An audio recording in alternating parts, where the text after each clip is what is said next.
Chapter 2, Getting Out of the Material Mire, page number 14 of the book Krishna Consciousness, the Matchless Gift by His Divine Grace, Srila A.C. Bhaktivedanta Swami Prabhupada.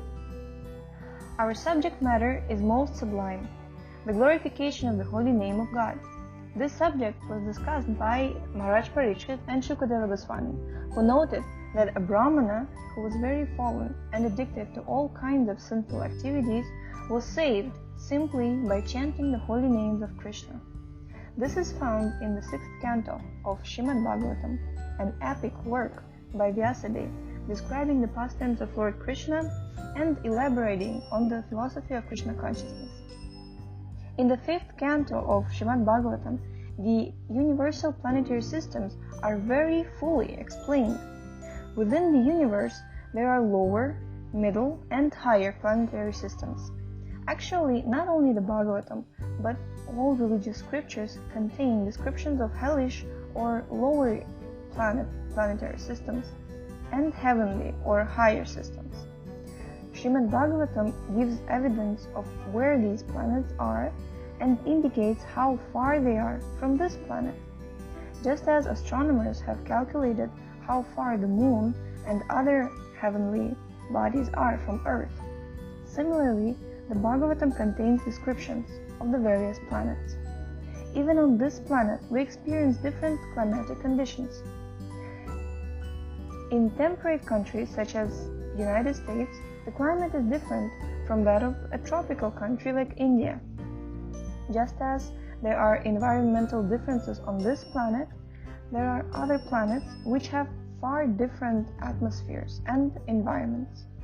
After hearing a description of such planets from Shukadeva Goswami, Parikshit Maharaj said, "Sir, I have heard from you about the hellish planets. Men who are very sinful are sent to those planets." Srimad-Bhagavatam 6.1.6. Parikshit Maharaj was a Vaisnava, devotee, and the Vaisnava always feels compassion for others' distress. For instance, when Lord Jesus Christ appeared, he was greatly aggrieved by the miserable conditions of the people. Regardless of the country or sect to which they belong, all Vaishnavas or devotees, any people who are God-conscious or Krishna-conscious, are thus compassionate. Therefore, to blaspheme a Vaishnava, a preacher of God's glories, is a great offense. Krishna never tolerates offenses committed at the lotus feet of a pure Vaishnava. A Vaishnava, however, is always ready to forgive such offenses. Kripam Buddhi, a Vaishnava is an ocean of mercy. Vancha Kalpataru, everyone has desires, but a Vaishnava can fulfill all desires. Kalpataru refers to a tree in the spiritual world, which is called a wish-fulfilling tree.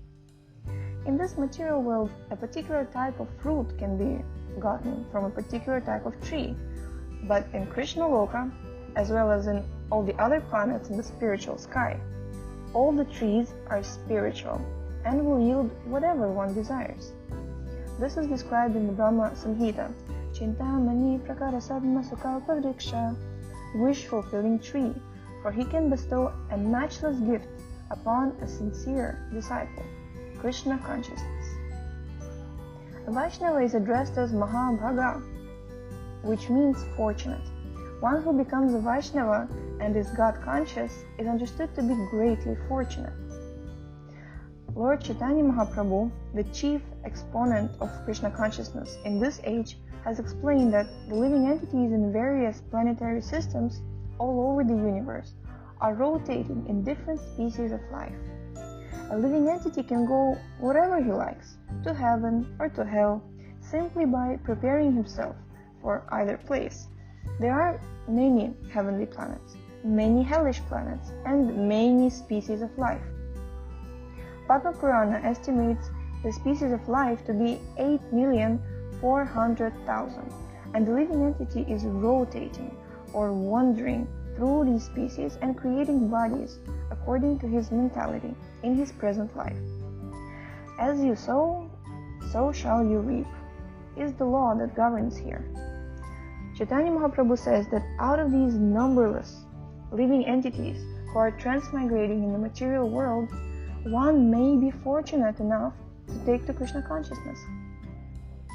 Krishna consciousness is being distributed freely everywhere, yet not everyone takes to it, especially in this age of Kali. Because of this, Srimad-Bhagavatam characterizes people in this age of Kali as unfortunate.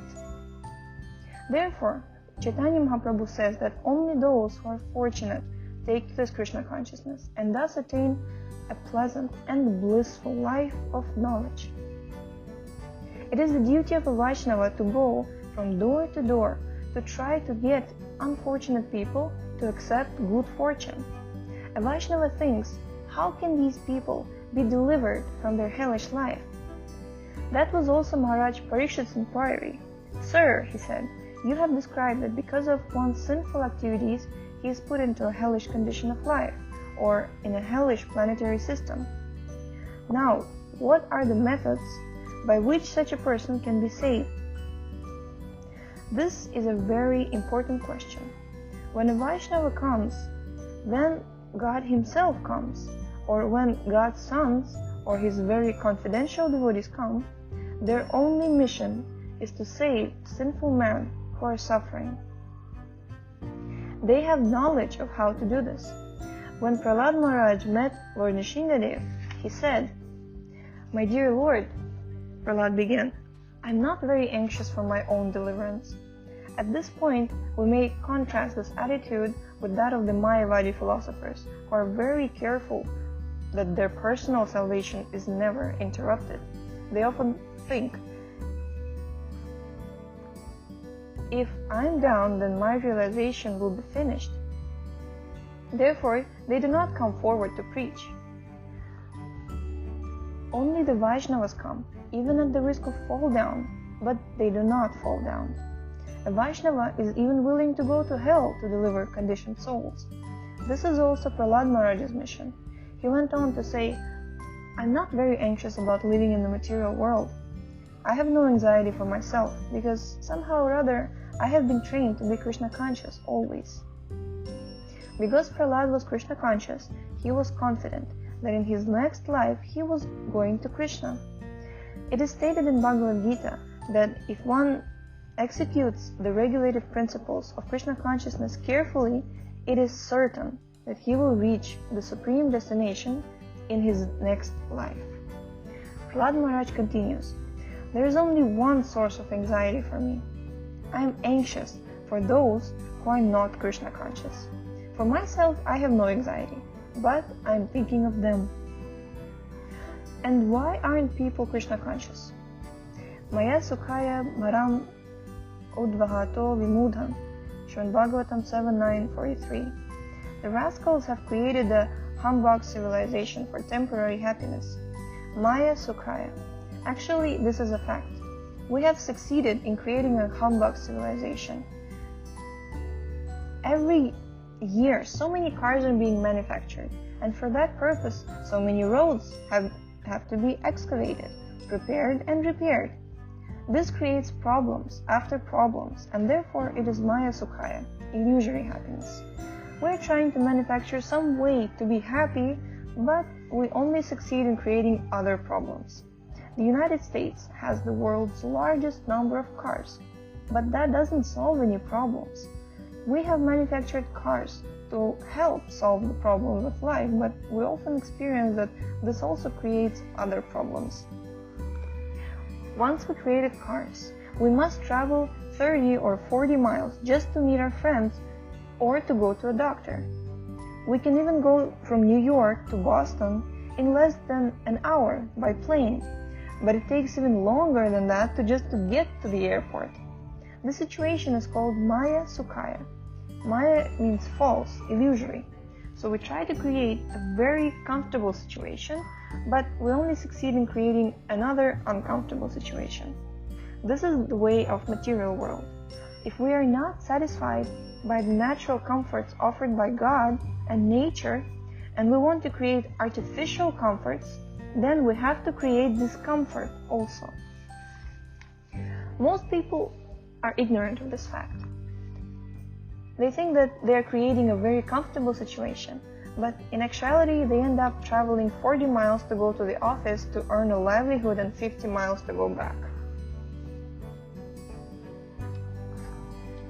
Due to such conditions, Prahlad Maharaj says that these vimudhas, materialistic persons, have unnecessarily burdened themselves simply for temporary happiness. Vimudhan maya sukhaya bharam udvahato. Therefore, in Vedic civilization, it is recommended that one free himself from material life, take sannyas, the renounced order, and execute devotional service with no anxiety. The taking of the renounced order, however, is not always necessary. If one can execute Krishna consciousness in family life, that is also recommended. Although Bhaktivinoda Thakur was a family man and a magistrate, he still executed devotional service most excellently. Dhruva Maharaj and Prahlad Maharaj were also grihasthas, householders, but they trained themselves in such a way that even as householders, they were not faced with interruptions in their service. Therefore, Prahlad Maharaj said, I have learned the art of always remaining in Krishna consciousness. What is that art? Tvadvidya Gayana Mahamrita Magnachita, Srimad-Bhagavatam 7.9, 43. Simply glorifying the victorious activities and pastimes of the Lord. The word virya means very heroic. By reading Srimad-Bhagavatam, we can come to understand that Krishna's activities, his fame, his associates, and everything else about him are all heroic.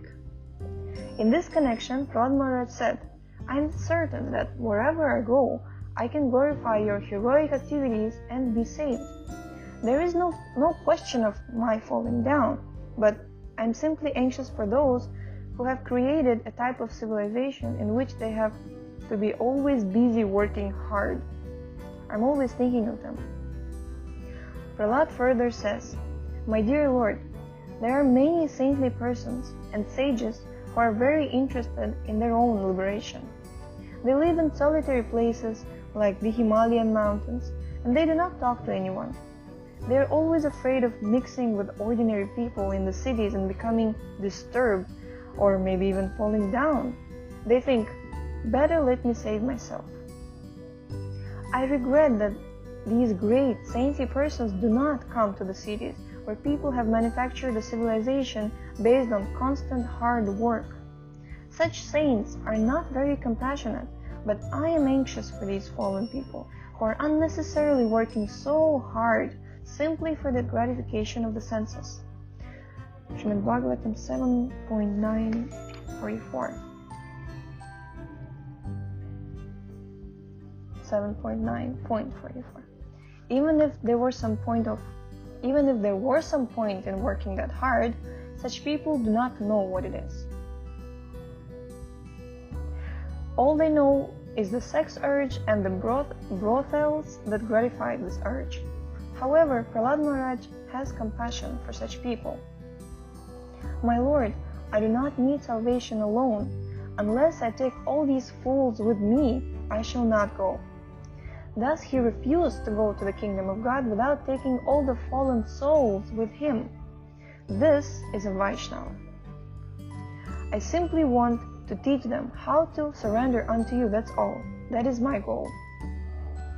Surrender is thus emphasized because a Vaishnava knows that as soon as he surrenders, the path is clear. Somehow or other, let them all bow down before Krishna. This is a very simple method. All one has to do is bow down before Krishna with faith and say, My Lord Krishna, I was forgetful of you for so long, for so many lives. Now I have come to my consciousness. Now I have come to consciousness of you. Please accept me. That is all. If one simply learns this technique and sincerely surrenders himself to the Lord, his path is immediately opened. This is the aim of a real Vaishnava. Yes, so we have read up to the page number 22, and we're going to continue with the beautiful meditation on the compassion of devotee tomorrow. Hare Krishna.